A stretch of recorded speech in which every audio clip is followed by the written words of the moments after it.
என்ன மாதிரி நீங்களும் டாட்லரை டீல் பண்ணிட்டு இருக்கீங்கன்னா இந்த விஷயத்துலலாம் பயங்கர மைண்ட்ஃபுல் அண்ட் கான்ஷியஸா இருங்க. குழந்தை அழறாங்க அப்படிங்கிறச்ச உடனே ஸ்டாப் கிரைங், அழறத நிறுத்து அப்படின்னு அவங்கள கட் பண்ணாதீங்க. அவங்க இப்பதான் இமோஷன்ஸ் எப்படி ஹேண்டில் பண்ணணும்னு கத்துக்கிறாங்க. So let it out. அவங்க அழறிச்ச போய் லென்த்தா எக்ஸ்பிளனேஷன் கொடுக்காதீங்க. அவங்களுக்கு லாஜிக் அப்படின்ற ஒரு விஷயம் புரியாது. அவங்க அழுது முடிச்சதுக்கு அப்புறம் அவங்களோட கனெக்ட் பண்ணுங்க. அப்போ நீங்க எக்ஸ்பிளைன் பண்ணீங்கன்னா அவங்க புரிஞ்சுக்க ட்ரை பண்ணுவாங்க. Listen to their nos. குழந்தைங்க நோ சொல்றாங்கன்னா ஏன் அப்படின்னு கேட்டு தெரிஞ்சுக்கோங்க.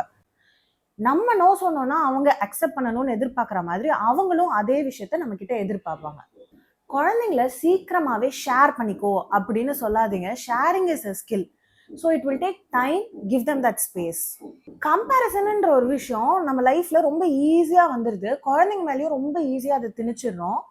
கம்பேர் பண்ணோம் அப்படின்னா குழந்தைங்களுக்கு அது ஒரு ப்ரெஷர் தான் கிரியேட் ஆகும்.